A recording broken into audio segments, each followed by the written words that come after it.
All right, we stopped on Acts 25, verse 12, and I'm moving into verse 13. Then Festus, when he had conferred with the council, answered, Have you appealed to Caesar?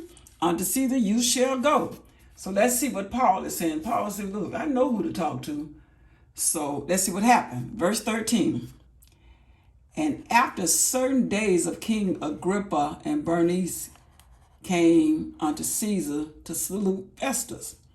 And after certain days, King Agrippa and Bernice, his wife, came unto Caesar to salute Festus.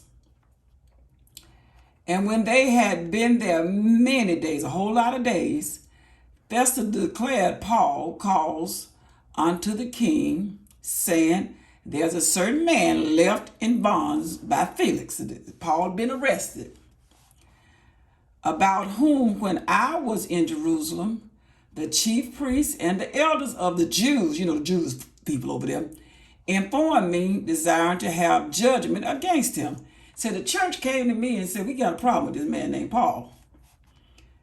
To whom I answered, It is not the manner of the Romans to deliver any man to die, before that he which is accused have the accuser face to face, and have license to answer for himself concerning the crime laid against him. I tried to explain to the church, for we just don't kill people because you want them dead. We believe in fair a hearing. And if he is guilty, after you all bring his crime and he defends himself, then we make our decision. That's how the Romans do it. Therefore, when they were come here without any delay, on the morrow I sat on the judgment seat and commanded the man to be brought forth. Go bring, what's a man named Paul? Bring him here. Against whom, when the accusers stood up, they brought none accusation of such thing as I supposed. I didn't see nothing wrong with what they accused him of, but had certain questions against him of their own superstitions. Them people kind of off. And of one Jesus which was dead, whom Paul affirmed to be alive. Now, I don't know nothing about that. I don't know this. Whatever they talk about is like, And because I doubted of such manner of questions, I asked him, Paul, whether he would go to Jerusalem and there be judged of these matters. But when Paul had appealed to be reserved unto the hearing of Augustus, I commanded him to be kept till I might send him to Caesar. So I told Paul, you know what? You're going to have to stay here a little longer because I'm trying to figure this stuff out. Then Agrippa said unto Festus, I would also hear the man myself. I want to hear this.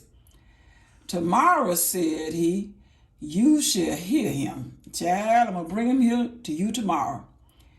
And on the morrow, when Agrippa was come, and his wife Bernice, with great pomp, a lot of fancy parading, and was entered into the place of the hearing with the chief captains and principal men, the head folk of the city. Did I get that right? The next day, when they had all this big festive march, the city of Festus commandment Paul was brought forth. After they got through with all of the stuff that they do, and they want to be decorated by men as if they are in charge because they got a position as being king. And Festus said, King Agrippa, and all men which are here present with us, you see this man, about whom all these people, this multitude of the Jews, have dealt with me, both at Jerusalem and also here crying that he ought to not live any longer. They said, kill that man. The church said it. The head people said it. But when I found that he had committed nothing worthy of death, and that he himself had appealed to Augusta, I have determined to send him. I said, man, I don't know what all this stuff is all about. Man ain't did nothing wrong. Of whom I have no certain thing to write unto my Lord. Wherefore I have brought him forth before you, and especially before you, O King Agrippa, that after examination had I might have somewhat to write. He said, I don't even know what kind of crime to put in writing against Paul. He said, but the truth is, for it seems to me unreasonable.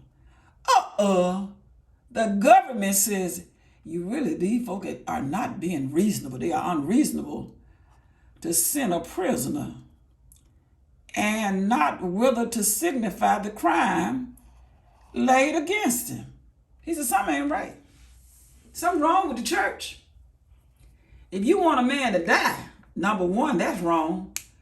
And then you waste the government's time trying to accuse the man without any crime committed. I just think that y'all kind of superstitious. And then you talk about this man named Jesus. That's what he's saying, that's dead, that died, but he's no longer dead. That's a little bit interesting. But to be honest with you, I don't know how to put this stuff in writing. We got to go on to chapter 26.